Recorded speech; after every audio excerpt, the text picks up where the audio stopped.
Son vrai nom est Degin Ben Ali. Il est né le 7 mai 1934 dans la ville de Tlemcen. Il entre à l'école primaire française de sa ville natale, puis s'installe dans la ville d'Oujda, Al-Aqsa au Maroc, pour participer au certificat primaire. Examen de langue arabe. Puis il est retourné dans sa ville natale pour poursuivre ses études intermédiaires et secondaires. Il a rejoint le mouvement pour la victoire des libertés démocratiques et a combattu dans ses rangs pendant un certain temps, ainsi que le comité révolutionnaire pour l'unité. L'Action est créée en mars 1954, il y poursuit ses activités de lutte. Il abandonne ses études secondaires en 1955 pour se consacrer au travail révolutionnaire, où il rejoint les rangs de l'armée de libération nationale dans la 5e région, sud-ouest. Grâce à sa volonté et à sa conscience, il parvient à mobiliser les combattants et à leur donner les moyens. Pour affronter les méthodes et les revendications malveillantes de l'ennemi et remporter plusieurs victoires politiques et militaires, ce qui lui a valu la confiance de la direction révolutionnaire qui lui a été confiée.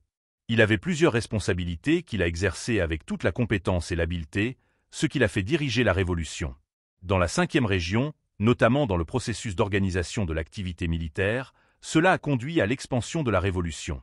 Il était connu sous le nom de Si Ibrahim, car il a remporté de grandes victoires sur l'ennemi malgré ses moyens. Il a ensuite subi des malheurs dans les batailles, d'Akna Kabede al-Rahman et de Jabal al-Qada, à la périphérie d'Aflo. En 1957, il fut promu membre de la direction du 5e Conseil d'État avec le rang de premier dessinateur. Il affronta à nouveau les plans de l'ennemi. Puis, en 1959, il accéda au rang de 2e dessinateur, colonel. Le 5e mandat, succédant au commandant Ouari Boumedienne, il a continué à exercer ses responsabilités avec la même volonté, la même compétence, la même force et le même dévouement à la patrie. Ce héros a participé aux travaux de la session du Conseil national de la Révolution algérienne tenue à Tripoli en 1959. Lors de cette réunion, il a remis aux participants un drapeau taché du sang des martyrs, symbole de la valeur de la liberté. Puis il est retourné sur son terrain d'opération à travers Al-Aqsa Maroc pour continuer la direction de la lutte armée avec courage et ruse.